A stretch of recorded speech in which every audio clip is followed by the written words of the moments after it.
Commander Jake Morrison stood on the bridge of the human ship New Horizon as it approached the massive space station.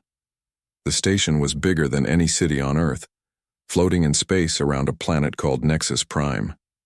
Jake had never seen anything like it before. The metal walls stretched out in every direction, covered with lights and moving ships.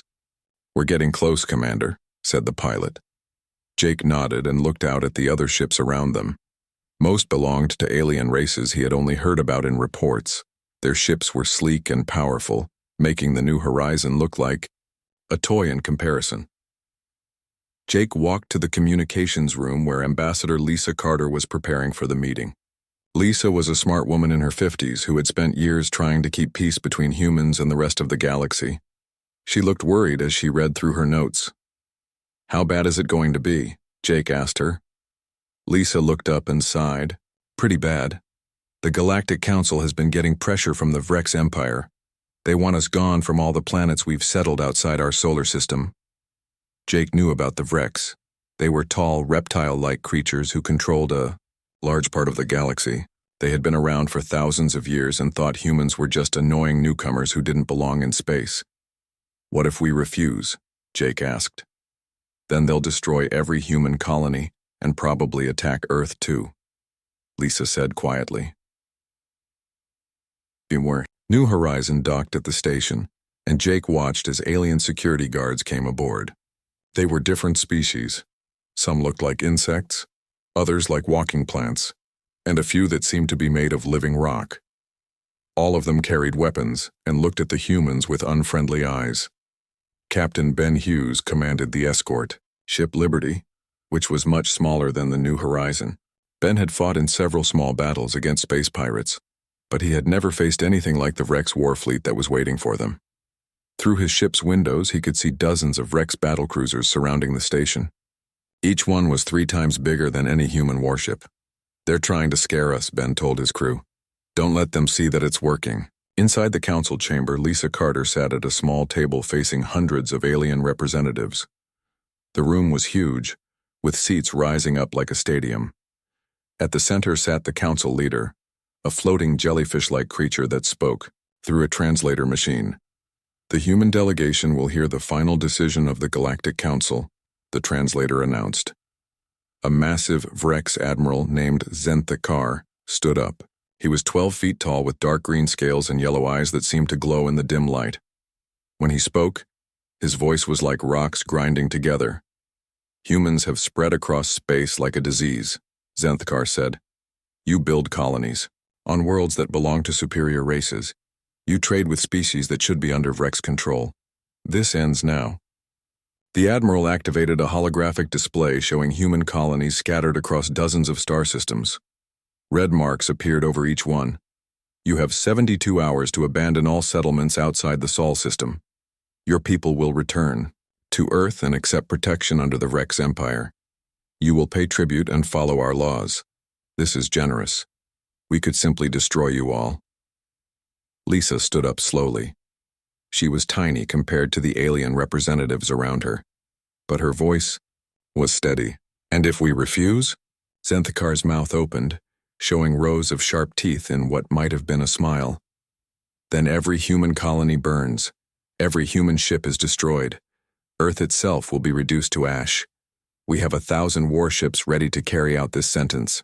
Murmurs filled the chamber as other alien species discussed the ultimatum. Most seemed to think it was reasonable. Humans had only been in space for about 50 years, while some of these civilizations had ruled the stars for millennia.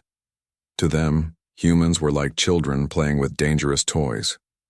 "The council has voted," the leader announced. "The Vrex proposal is accepted. Humans have 72 hours to comply." Lisa felt her heart sink, but she kept her face calm. "I need to send a message to my government." "You may use the station's communication array," Zenthakar said. "But remember, we will be monitoring everything. Any attempt to call for military assistance will result in immediate attack." Lisa walked to the communication center with Jake, following behind her. The alien technician set up a connection to Earth that would take several hours to reach home due to the vast distance. Lisa sat down and began typing a simple message that looked like a routine diplomatic report. Negotiations. Concluded. Council demands full withdrawal from all external territories within 72 hours. Recommend immediate consultation with Defense Department regarding Protocol Omega authorization. Respectfully, Ambassador Carter. Jake read the message and frowned. Protocol Omega? I've never heard of that. Lisa sent the message and leaned back in her chair. Most people haven't. It's something the government has been working on for a long time. I just hope it's ready. Outside the station, Captain Ben Hughes watched more Vrex ships arrive. Soon there were over 200 alien warships surrounding Nexus Prime. Ben's small escort fleet of 12 human vessels looked pathetic in comparison. He opened a communication channel to his fellow captains. This is Hughes. I know things look bad, but remember, we're not here to fight. We're here to buy time. Time for what? Asked Captain Mary White from the destroyer Hope. I don't know, Ben admitted, but Ambassador Carter seems to think help is coming. Back in the council chamber, representatives from other alien species came to speak with Lisa. Some offered sympathy, but most seemed eager to claim human territories for themselves once the humans were gone. A Trade Confederation leader explained how human colonies would be redistributed among more deserving species. Lisa listened politely, but said little. Inside, she was counting the hours until her message reached Earth. She had sent similar messages, twice before during smaller crises, but each time she had been told to stand down. This time felt different. The threat was too big to ignore. As the first day passed, Vrex patrols began moving toward human space. Admiral Zenthkar made it clear that any human ship trying to escape would be destroyed. The trap was closing, and soon every human outside the solar system would be at the mercy of alien forces. But Lisa Carter smiled slightly as she prepared for another day of negotiations. She knew something the rest of the galaxy didn't.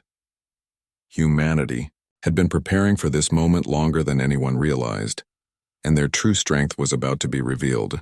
Far beyond Pluto, in the cold darkness where no one ever looked, something enormous began to wake up. What appeared to be just another asteroid floating in space suddenly lit up with thousands of lights. The rock wasn't a rock at all. It was metal, covered in dirt and ice to hide what lay beneath. Admiral Kate Sullivan opened her eyes as her sleeping chamber finished its wake-up cycle. She had been in deep sleep for 6 months, waiting for the call that might never come. Around her, alarms were going off as the massive ship came back to life after years of silence. Kate stepped out of her chamber and walked through corridors that were bigger than most city streets. The Terra Magnus was her ship, and it was the size of Earth's moon. She had been its captain for 15 years, but most people on Earth didn't even know it existed. "Admiral on deck," called out Lieutenant Amy Watson as Kate entered the bridge. The bridge was enormous, with hundreds of control stations and screens showing every part of the giant ship. Through the main window, Kate could see other massive shapes in the distance, also waking up from their long sleep. "Report," Kate said as she sat in her command chair. "Protocol Omega has been activated," Amy replied. "We received the signal from Ambassador Carter 40 minutes ago. All fleet units are responding." Kate nodded and looked at the tactical display. 17 other ships like hers were scattered throughout the outer solar system, all designed to look like space junk or asteroids. The galaxy's spy networks had been watching human space for decades, but they only looked at the obvious places, around planets and moons where normal people lived. "How long since we've been active?" Kate asked. "The Terra Magnus has been dark. For 2 years, 3 months, Amy said. The longest any ship has been silent is the Iron Mountain, 5 years. Engineer Ryan Brooks was deep in the ship's core, watching as the massive reactor came online. The reactor was built around a compressed piece of a dead star, providing enough power to run a small planet. Around him, his team worked to bring all systems online after their long sleep. "Fusion core at 60%, Ryan reported over the communication system. "Gravity generators stable, life support fully operational." The Terra Magnus wasn't just a warship. It was a complete world that could support millions of people. It had cities, farms, factories, and everything needed to survive in space for decades without any outside help. The ship could build other ships, grow food, and even create new technology, Captain Dan Foster was aboard the New America, another planet ship that specialized in manufacturing. His ship looked like a metallic moon covered in factory domes and construction bays. Dan had spent 20 years building and maintaining these hidden vessels, working in secret while the rest of humanity lived normal lives. All construction bays are operational, Dan reported to Admiral Sullivan. We can begin full production within 6 hours if needed. Good, Kate replied. But we're not here to build. We're here to show what we've already built. The hidden fleet had been humanity's greatest secret for over 80 years. While other species watched Earth and the obvious human colonies, engineers and workers had been building in the dark spaces between stars. They used resources from rogue planets, worlds that had been thrown out of their solar systems and wandered alone in space. Captain Claire Peterson commanded the Harvest Moon, an agricultural ship that could feed billions of people. Her ship was covered in massive domes filled with crops and livestock. Claire had been born on the ship and had never set foot on Earth, but she considered herself as human as anyone. Crop yields are at maximum efficiency, Claire reported. We can support the entire fleet indefinitely. These ships represented more than just military power. They were proof that humans could survive anywhere in the galaxy. Each ship was like a mobile country that could defend itself and thrive in the harshest conditions of space. Captain Troy Anderson was on the Iron Mountain, a ship dedicated to mining and heavy industry. His vessel could strip an entire asteroid field bare in weeks and turn the raw materials into anything needed. Troy's people had been living in the outer darkness for decades, mining resources from objects that didn't appear on any galactic survey. Industrial capacity at full readiness, Troy announced. We've got enough raw materials stockpiled to build 50 more ships if needed. The communication networks between the ships came alive as crews prepared for the journey to Nexus Prime. These people had trained their entire lives for this moment, but many had never expected it to actually happen. Some were second or third generation crew members who had been born in the hidden fleet. Maya Collins was the chief engineer aboard the Terra Magnus. She had helped design many of the systems that kept the massive ships hidden from galactic sensors. Maya's job was to make sure that ships the size of moons could somehow avoid detection by alien technology that was supposedly more advanced than anything humans had. Stealth systems are powering down, Maya announced. All ships will be visible to long-range sensors within the hour. That's the point, Admiral Sullivan replied. We're done hiding. The fleet began to move, and the motion was like watching small planets change orbit. Each ship had gravity generators that could pull asteroids and space debris toward them, making them look like natural gravitational anomalies. For decades, alien scouts had detected these effects but dismissed them as uninteresting cosmic phenomena. Captain Nick Thompson commanded the Thunderstrike, a ship designed specifically for combat. Unlike the others, his vessel was covered in weapon systems that could destroy entire fleets. Nick had been a fighter pilot before joining the Hidden Fleet, and he understood better than most what these ships meant for humanity's survival. Weapon systems fully charged, Nick reported. We're ready for anything. Captain Gloria Martinez was aboard the Shield Bearer, a defensive specialist ship covered in energy barriers and armor.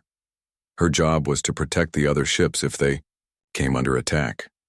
Gloria's ship could extend protective fields large enough to cover multiple planets. Defensive systems optimal, Gloria announced. We can protect the entire fleet from any known weapon. As the ships prepared to leave their hiding places, Paul Davis worked frantically at his communication station.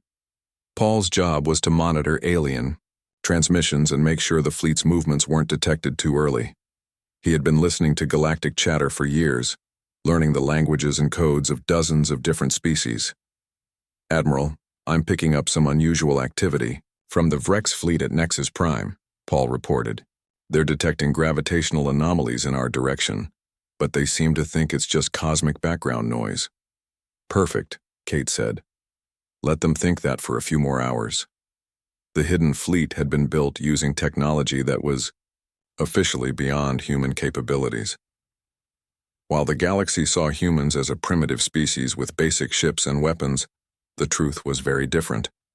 Human engineers had been studying alien technology for decades, improving on it and creating things that even the most advanced species had never imagined. Captain Frank Miller's ship, the Mercy, was a mobile hospital that could treat injuries and diseases from hundreds of different species. Frank had been a doctor before joining the fleet, and his ship contained medical knowledge gathered from across the galaxy.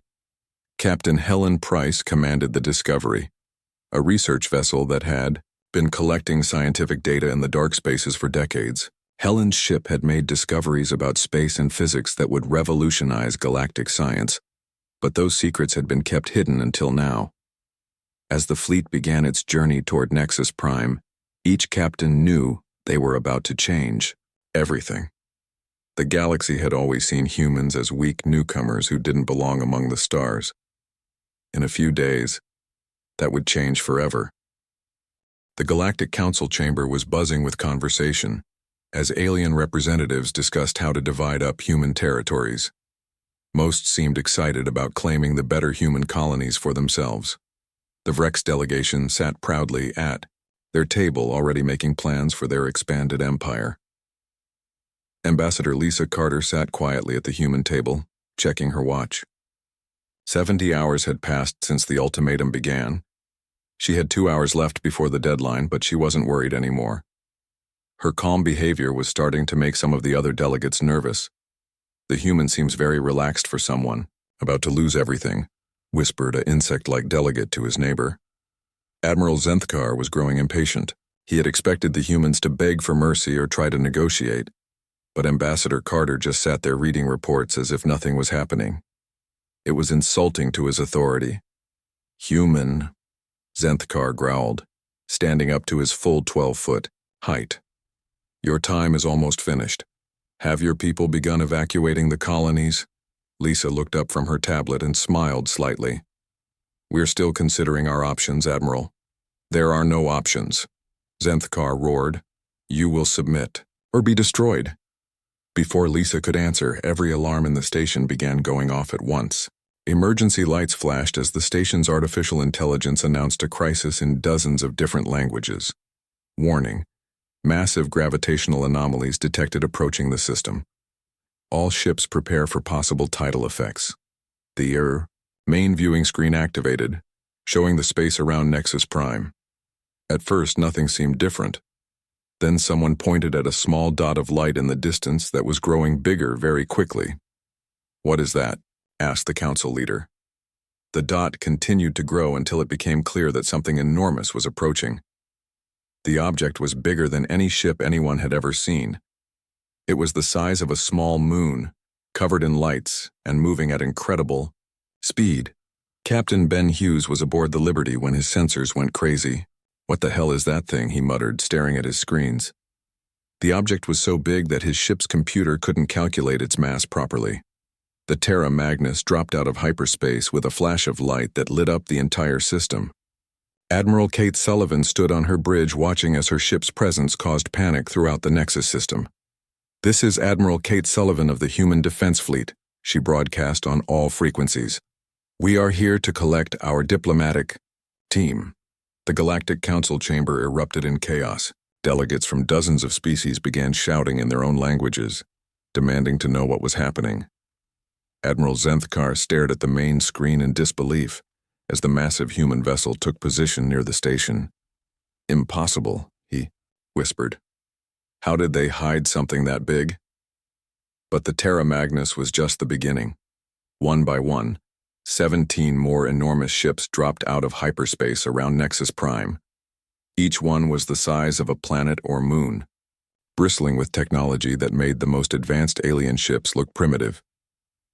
Captain Claire Peterson's agricultural ship Harvest Moon appeared next, its biodomes glowing with green light from the crops inside.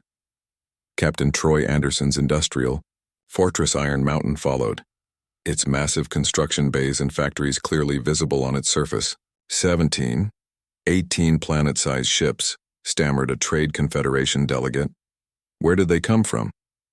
Lisa Carter stood up and activated her communication device. "Admiral Sullivan, this is Ambassador Carter. Thank you for the escort." "Our pleasure, Ambassador," Kate replied over the speakers.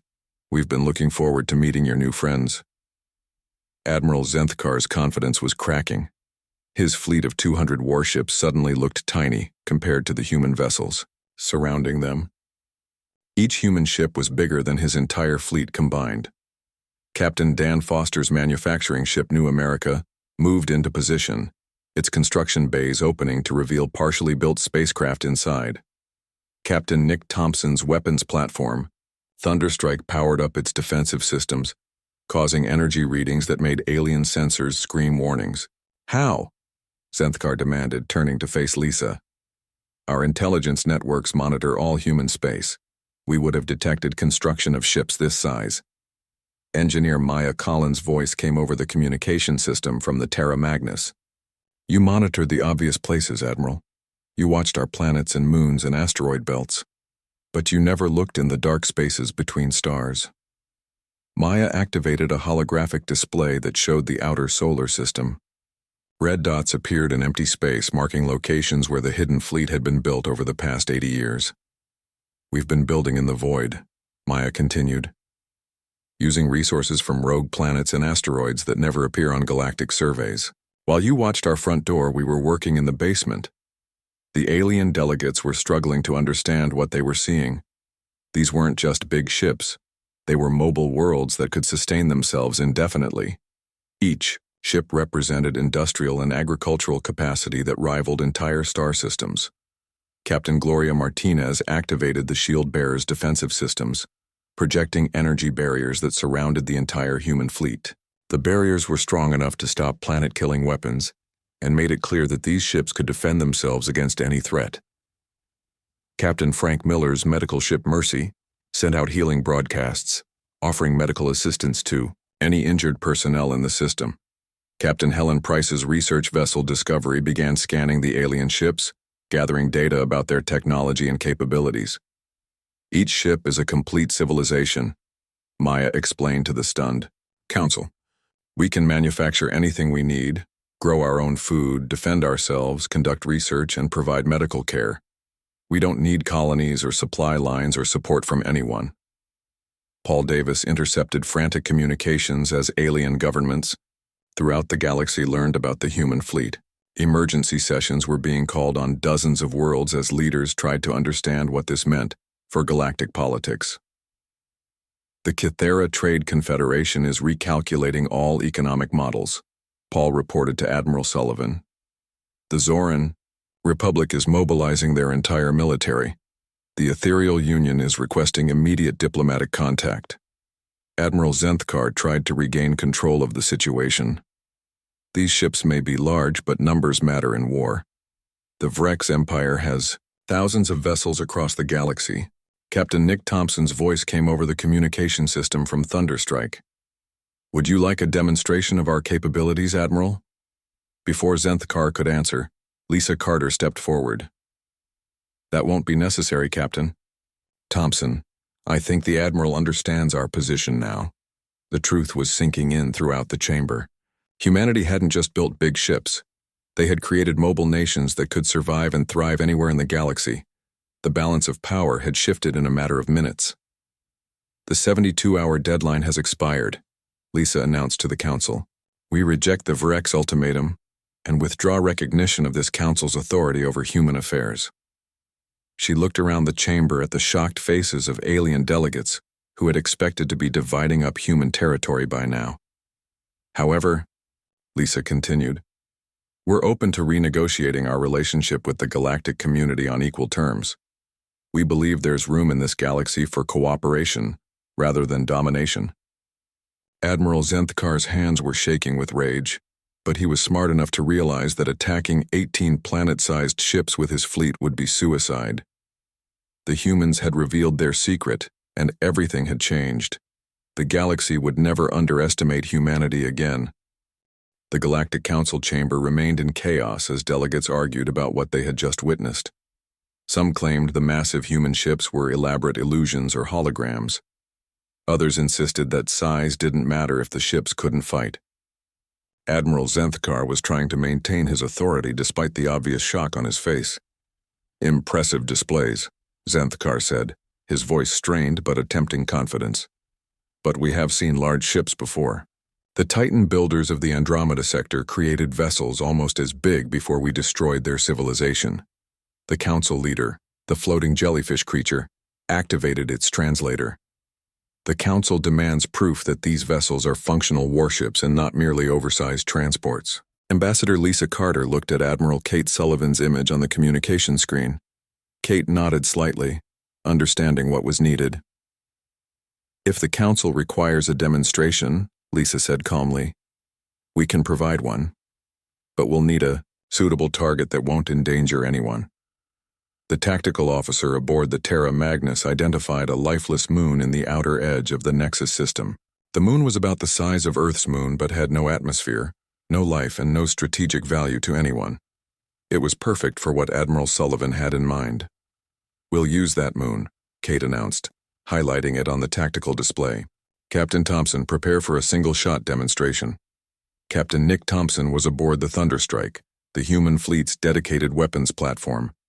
His ship was covered in weapon systems that had been designed and tested in complete secrecy. Nick had spent years training for this moment, though he had hoped it would never come. Thunderstrike ready for demonstration, Nick reported, targeting the lifeless moon designated Romeo 7. The alien delegates crowded around the viewing screens to watch. Many were skeptical, believing that even planet-sized ships couldn't have weapons powerful enough to justify their fear. They were about to learn how wrong they were. Nick activated the main siege cannon, a weapon that drew power directly from his ship's stellar core reactor. The weapon was designed to crack the surfaces of planets during siege warfare, though it had never been used in actual combat before. Firing, Nick announced. A beam of pure energy lanced out from Thunderstrike toward the distant moon. The beam was invisible until it struck its target, and then the entire moon lit up like a small sun. For several seconds, the rocky surface glowed white-hot as the weapon's energy tore through solid rock. When the light faded, the moon was gone. Not damaged, not broken apart, completely vaporized. Where a celestial body had existed moments before, there was now only empty space and a cloud of glowing particles. The silence in the council chamber was absolute. Even Admiral Zenthkar's mouth hung open as he stared at the empty space where the moon had been. The weapon that had just fired could have destroyed his entire fleet with a single shot. Acceptable demonstration? Lisa asked the council leader. Before anyone could answer, alarms began going off again. 3 groups of Vrex warships had broken formation and were moving toward the human fleet at attack speed. Admiral Zenthkar was shouting orders, apparently deciding that a surprise attack was his only chance to avoid total humiliation. All human vessels, this is Admiral Sullivan, Kate announced calmly. Defensive positions, do not return fire unless I give the order. Captain Gloria Martinez was ready aboard the shield bearer. Her ship specialized in defensive systems that could protect the entire human fleet from almost any attack. As the Vrex ships approached, Gloria activated the most powerful defensive fields ever created. Energy barriers sprang up around all 18 human ships, creating a protective dome that glowed with blue light. The barriers were strong enough to stop planet-killing weapons and were powered by reactors that could run for years without maintenance. The Vrex attack began with a coordinated strike from 60 warships. Energy beams, missiles, and plasma torpedoes rained down on the human fleet in a display of firepower that could have destroyed entire star systems. The attack was so intense that it lit up space for millions of miles around. When the light faded, the human ships were completely undamaged. The defensive barriers had absorbed the entire attack without even flickering. Captain Gloria Martinez checked her readings and smiled. Barriers holding at 98% efficiency, Gloria reported. We barely felt that. Admiral Zenthkar watched in horror as his most powerful weapons proved completely useless against human defenses. The attack that should have destroyed the human fleet hadn't even caused minor damage. Impossible, he whispered. No shields can stop that much firepower. Admiral Sullivan to Vrex fleet, Kate broadcast. Your attack has been noted and forgiven as a misunderstanding. Please return to your original positions before we decide to respond. The threat was clear, and Zenthkar was smart enough to recognize it. If the humans could vaporize moons and shrug off his best attacks, They could destroy his entire fleet without effort. He ordered his ships to retreat, his authority crumbling with every word. Paul Davis was monitoring communications from across the galaxy as news of the demonstration spread. Governments that had been planning to attack human colonies were suddenly calling emergency peace conferences. Military leaders who had dismissed humans as primitives were frantically redesigning their defense strategies. The Zoran Republic just recalled their attack fleets, Paul reported. The Ethereal Union is requesting immediate diplomatic contact. The Kythera Trade Confederation wants to negotiate exclusive trading rights. Captain Claire Peterson aboard. The Harvest Moon was tracking supply and logistics data from across human space. Her agricultural ship could feed billions of people, but more importantly, it proved that humans could be completely self-sufficient anywhere in the galaxy. All human colonies are reporting normal operations, Claire announced. We don't need the galactic trade networks or supply lines. We can support ourselves indefinitely. This was perhaps the most terrifying revelation for the alien governments. Military power was one thing, but economic independence meant that humans couldn't be controlled through trade sanctions or resource shortages. The human fleet represented a completely self-contained civilization that could survive and thrive without any outside help. Engineer Maya Collins continued her explanation to the stunned council delegates. Each of our ships contains complete industrial facilities. We can manufacture everything from starships to medical equipment to food. We mine our own materials from asteroids and rogue planets. We're not dependent on anyone. Captain Troy Anderson's industrial ship Iron Mountain demonstrated this by beginning construction of a small escort vessel right there in the Nexus system.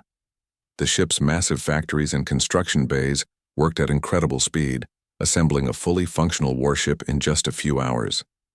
We can build a fleet of conventional warships faster than most species can repair battle damage, Troy announced, as his newly constructed vessel took its first test flight. Captain Dan Foster's manufacturing ship New America joined the demonstration by producing a full range of trade goods and technological devices. His ship could create products that were more advanced than anything available in the galactic marketplace, and do it at incredible speed. We're not interested in conquest or domination, Lisa Carter announced to the council, but we're also not interested in being anyone's subjects. We offer cooperation and trade between equals, nothing more and nothing less. The power balance in the galaxy had shifted completely in the space of a few hours. The species that had ruled space for millennia were suddenly faced with a new superpower that had appeared from nowhere. Humanity's secret was revealed, and everyone was scrambling to adjust to the new reality. Captain Frank Miller's medical ship Mercy began broadcasting offers of humanitarian aid to any species that needed it. His ship contained medical technology that was decades ahead of anything else in the galaxy, and he was willing to share it with anyone who approached in peace. Captain Helen Price's research vessel Discovery was already making contact with alien scientists, offering to share discoveries about physics and space that could benefit everyone. Her ship's research capabilities far exceeded those of entire galactic universities. The demonstration was over, but its effects would last forever. The galaxy had learned that humanity was not the weak, primitive species they had believed. The humans had revealed their secret, and now everyone would have to decide how to deal with the new reality. 3 months after the revelation at Nexus Prime, the galaxy was a very different place. Ambassador Lisa Carter sat in the primary council chamber, but this time she wasn't at a small table in the corner. The human delegation now occupied one of the main sections, with equal status to the oldest and most powerful civilizations in the galaxy. The chamber itself had been rebuilt to accommodate the new reality. Where once the Vrex Empire had dominated the proceedings, now there was a more balanced arrangement. The old system of strong species bullying weaker ones was slowly crumbling as everyone adjusted to humanity's unexpected rise to power. Admiral Kate Sullivan remained aboard the Terra Magnus, which had taken a permanent position near the galactic core.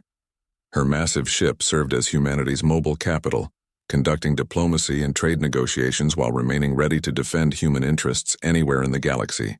Status report, Kate requested from her command center. Lieutenant Amy Watson consulted her displays, which now showed human ships and facilities scattered across dozens of star systems. All fleet units are operational and in position.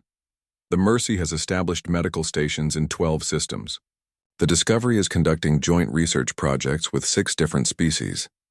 The Iron Mountain has completed construction of 3 new manufacturing platforms. The changes had happened remarkably quickly once the galaxy understood what they were dealing with. Instead of trying to destroy humanity, most species had decided that cooperation was much more profitable than conflict. Captain Frank Miller's medical ship Mercy had become famous throughout the galaxy for its humanitarian missions. Frank had spent the past 3 months treating plague outbreaks, radiation poisoning, and rare diseases that local medicine couldn't handle. His ship's advanced medical technology was saving millions of lives across dozens of worlds. We've successfully treated the crystalline syndrome outbreak in the Vega system, Frank reported during the weekly fleet conference. The entire population is expected to make a full recovery. This kind of aid was winning humanity friends throughout the galaxy. Species that had never heard of humans before were now singing their praises as healers and helpers. The political impact was enormous as governments found it hard to justify hostility toward the people who had saved their citizens. Captain Helen Price was having similar success with the Discovery, her research vessel. Helen had shared technological advances with alien scientists that were revolutionizing entire fields of study. Her ship's research into hyperspace physics was making faster-than-light travel safer and more efficient for everyone. We've completed the joint project with the Ethereal Union, Helen announced. The new hyperspace navigation system will reduce travel time between major systems by 40%. These scientific collaborations were changing how the galaxy viewed human intelligence. The old stereotype of humans as primitive newcomers was being replaced by recognition that humanity had made incredible advances during their time in isolation. Captain Claire Peterson's agricultural ship Harvest Moon was feeding entire worlds that had suffered crop failures or natural disasters. Claire's advanced farming techniques were producing food yields that alien species had thought impossible, and she was sharing these methods freely with anyone who asked. The Meridian system is back to full agricultural production, Claire reported. They're actually producing surplus food for the first time in decades. The Vrex Empire was struggling to adapt to the new situation. Admiral Zenthkar had been removed from command after the humiliation at Nexus Prime, and the new Vrex leadership was trying to find a way to coexist with humanity without losing face completely. Ambassador Lisa Carter had spent weeks in negotiations, with Vrex representatives trying to establish a peaceful relationship. The Vrex were proud warriors who had difficulty accepting that another species could match their military power, but they were also practical enough to avoid a war they couldn't win.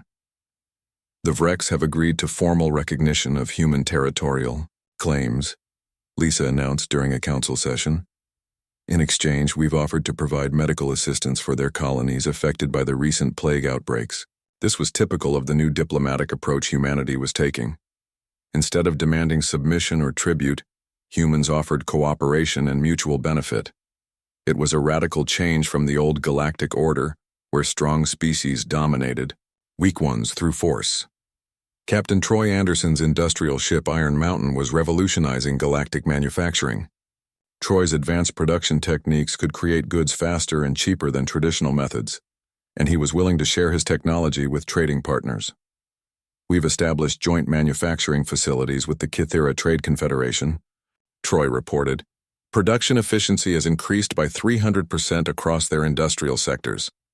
These economic partnerships were creating prosperity throughout the galaxy while strengthening humanity's position. Species that might have been hostile were becoming dependent on human technology and cooperation. Captain Nick Thompson's weapons platform, Thunderstrike, remained ready for combat, but its primary role had become deterrence rather than warfare. The mere presence of planet-killing weapons was enough to prevent most conflicts before they started. All defensive systems remain at full readiness, Nick reported. We've had no significant threats to fleet security in the past month. The galaxy was learning that humanity preferred peace but was fully prepared for war if necessary. This combination of overwhelming strength and peaceful intentions was creating stability in regions that had been plagued by conflict for centuries. Captain Gloria Martinez's defensive ship Shield Bearer was providing protection services to smaller species that couldn't defend themselves against aggressive neighbors. Gloria's powerful shields could protect entire star systems from attack, giving weaker civilizations the security they needed to develop and prosper. "The Harmony system remains under our protective umbrella," Gloria announced. "Their economic development has increased dramatically since we began providing security services." Paul Davis was monitoring communications from across the galaxy, tracking the political changes that humanity's emergence had triggered. Old alliances were crumbling as species realized they needed to adapt to the new reality.